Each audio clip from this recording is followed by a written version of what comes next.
ನಮಸ್ಕಾರ, ಸ್ಪೀಡ್ ನ್ಯೂಸ್ಗೆ ಸ್ವಾಗತ. ನಾನು ಚಂದ್ರಕಲಾ ನೂತನಗೌಡ. ಫ್ಲಾಟ್ ಇಲ್ಲ, ಕಾರ್ ಇಲ್ಲ, ಬರೀ 25,000 ರೂಪಾಯಿ ಸಂಬಳ. ನನ್ನನ್ನ ಮದುವೆ ಆಗ್ತಿರೇನು? ರಸ್ತೆ ಬದಿಯಲ್ಲಿ ಫ್ಲೆಕ್ಸ್ ಹಾಕಿದ ವ್ಯಕ್ತಿ.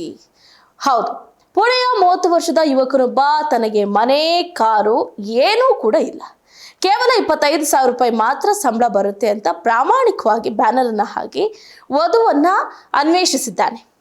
ನೋಡಿ, ಈ ವಿಶಿಷ್ಟ ಪ್ರಯತ್ನ ಸಾಮಾಜಿಕ ಜಾಲತಾಣಗಳಲ್ಲಿ ಭಾರಿ ವೈರಲ್ ಆಗಿದ್ದು ಸಾರ್ವಜನಿಕರನ್ನ ನಗೆಗಡಲಲ್ಲಿ ತೆರೆಸಿದೆ. ಇದು ನಿಜವಾದ ಪ್ರಸ್ತಾಪವೋ ಅಥವಾ ಪ್ರಚಾರದ ಗಿಮಿಕ್ಕೋ ಅನ್ನುವ ಚರ್ಚೆ ಕೂಡ ಶುರುವಾಗಿದೆ. ಈ ಧೈರ್ಯಶಾಲಿ ನಡೆ ಭಾರಿ ಕುತೂಹಲವನ್ನು ಮೂಡಿಸಿದೆ.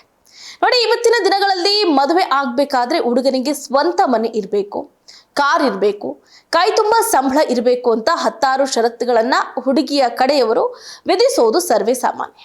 ಹಾಗಾಗಿ ಯುವಕರು ತಮ್ಮ ಬಳಿ ಇಲ್ಲದೆ ಇರುವುದನ್ನ ಇದೆ ಅನ್ನುವ ಈ ಕಾಲದಲ್ಲಿ ಮಹಾರಾಷ್ಟ್ರದ ಪುಣೆಯ 30 ವರ್ಷದ ಯುವಕರೊಬ್ಬ ತನ್ನಲ್ಲಿ ಇದ್ಯಾವುದೂ ಕೂಡ ಇಲ್ಲ ಅನ್ನೋದನ್ನ ಮುಚ್ಚಿಡದೆ ಇಡೀ ಜಗತ್ತಿಗೆ ತಿಳಿಯುವಂತೆ ನಗರದ ಪ್ರಮುಖ ರಸ್ತೆ ಜಂಕ್ಷನ್ ನಲ್ಲೇ ಬೃಹತ್ ಫ್ಲೆಕ್ಸ್ ಅನ್ನ ಹಾಕಿಸೋದ್ರ ಮೂಲಕ ಇಂಟರ್ನೆಟ್ ನಲ್ಲಿ ತಲ್ಲಣವನ್ನ ಸೃಷ್ಟಿ ಮಾಡಿದ್ದಾರೆ. ನೋಡಿ, Pimpri ಚಿಂಚ್ warden pimple Saudagar junction ಹಾಗೆ ಕೇಟ್ ಪಾಟೀಲ್ ಚೌಕ್ ಬಳಿ ಈ ವಿಚಿತ್ರ ಫ್ಲೆಕ್ಸ್ ಹಾಕಲಾಗಿದೆ. ದಾರಿಯಲ್ಲಿ ಹೋಗುವವರೆಲ್ಲರೂ ಗಾಡಿ ನಿಲ್ಲಿಸಿ ಈ ಬ್ಯಾನರ್ ಅನ್ನ ಕುತೂಹಲದಿಂದ ನೋಡ್ತಾ ಇದ್ದು, ಇದರ ವಿಡಿಯೋ ಸದ್ಯ ಇನ್ಸ್ಟಾಗ್ರಾಮ್ ನಲ್ಲಿ ಸೇರಿದಂತೆ ಇಡೀ ಸಾಮಾಜಿಕ ಜಾಲತಾಣಗಳಲ್ಲಿ ಭಾರಿ ವೈರಲ್ ಆಗಿದೆ. ಇನ್ನು ಬ್ಯಾನರ್ ನಲ್ಲೇ ಬಯೋಡೇಟಾ ಏನಿದು, ಆ ಪೋಸ್ಟ್ ನಲ್ಲಿ ಏನಿದೆ ಅಂತ ನೋಡೋದಾದ್ರೆ, ಈ ಬೃಹತ್ ಬ್ಯಾನರ್ ಯಾವುದೇ ಮದುವೆಯ ಸಂಸ್ಥೆಯ ಜಾಹೀರಾತಲ್ಲ, ಬದಲಾಗಿ ರಾಘವ್ ವಿಶ್ವಾಸರಾವ್ ಶಿಂಧೆ ಅನ್ನುವ ಸಾಮಾನ್ಯ ಯುವಕನ ಮುಚ್ಚು ಮರೆ ಇಲ್ಲದ ವಿವಾಹ ಪ್ರಸ್ತಾಪ. ಆ ಬ್ಯಾನರ್ ನಲ್ಲಿ ಯುವಕ ತನ್ನ ಇಡೀ ಸತ್ಯವನ್ನ ಅತ್ಯಂತ ಪ್ರಾಮಾಣಿಕವಾಗಿ ಬರ್ಕೊಂಡಿದ್ದಾರೆ. ವಯಸ್ಸು 30 ವರ್ಷ, ಮಾಸಿಕ ಆದಾಯ ಕೇವಲ 25,000 ರೂಪಾಯಿ ಸಂಬಳ, ಆಸ್ತಿ ವಿವರ ನನಗೆ ಯಾವುದೇ ರೀತಿಯಾದಂತಹ ಫ್ಲಾಟ್ ಇಲ್ಲ, ಮನೆ ಇಲ್ಲ, ಓಡಾಡೋದಕ್ಕೆ ಕಾರ್ ಕೂಡ ಇಲ್ಲ, ಇನ್ನು ಹಳ್ಳಿಯಲ್ಲಿ ಕೃಷಿ ಭೂಮಿಯೂ ಕೂಡ ಇಲ್ಲ. ಮನವಿ ಏನಂತಂದ್ರೆ, ಈ ವಿವರಗಳಿಗೆ ಒಪ್ಪುವಂತಹ ಸೂಕ್ತ ವಧು ಯಾರಾದ್ರೂ ನಿಮ್ಮ ಪರಿಚಯದಲ್ಲಿ ಇದ್ರೆ ದಯವಿಟ್ಟು ಸೂಚಿಸಿ ಅಂತ ಬರೆದಿದ್ದಾರೆ. ನೋಡಿ, ಒಂದು ಕಡೆ ಹೇಗಾಗ್ತಿದೆ ಅಂತಂದ್ರೆ, ಪಾಪ ಈಗ ರೈತರಷ್ಟೇ ಅಲ್ಲದೆ ಯಾರಿಗೂ ಕೂಡ ಹೆಣ್ಣು ಸಿಗ್ತಾ ಇಲ್ಲ.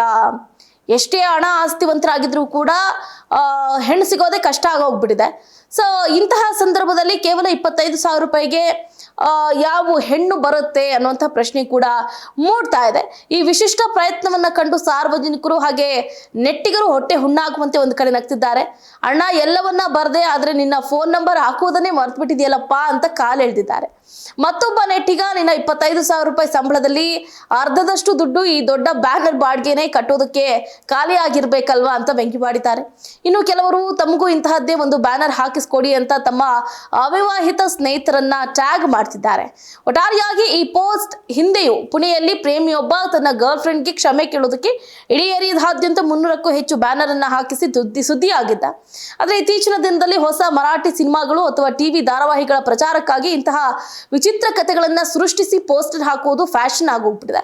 ಇದು ರಾಘು ಅನ್ನುವಂತಹ ಯುವಕನ ನಿಜವಾದ ವಧು ಅನ್ವೇಷಣೆಯೋ ಅಥವಾ ಯಾವುದೋ ಕಂಪನಿಯ ಪ್ರಚಾರದ ಗಿಮಿಕ್ಕೋ ಅನ್ನೋದು ಇನ್ನು ಅಧಿಕೃತವಾಗಿ ಸಾಬೀತಾಗಿಲ್ಲ. ಆದ್ರೆ ಯುವಕನ ಈ ಪ್ರಾಮಾಣಿಕ ಮತ್ತು ಧೈರ್ಯಶಾಲಿ ಪ್ರಯತ್ನ ಮಾತ್ರ ಸದ್ಯ ಪುಣೆ ನಿವಾಸಿಗಳ ಪಾಲಿಗೆ ಸಖತ್ ಮನೋರಂಜನೆಯನ್ನ ನೀಡ್ತಾ ಇರೋದ್ರಲ್ಲಿ ಯಾವುದೇ ರೀತಿಯಾದಂತಹ ಸುಳ್ಳಿಲ್ಲ. ಇದಾಗಿತ್ತು ಇವರೆಗಿನ ಅಪ್ಡೇಟ್. ನೋಡ್ತಾ ಇರಿ ಸ್ಪೀಡ್ ನ್ಯೂಸ್, ಸುದ್ದಿ ನಿಮ್ಮದು, ವಿವೇಕ ನಮ್ಮದು.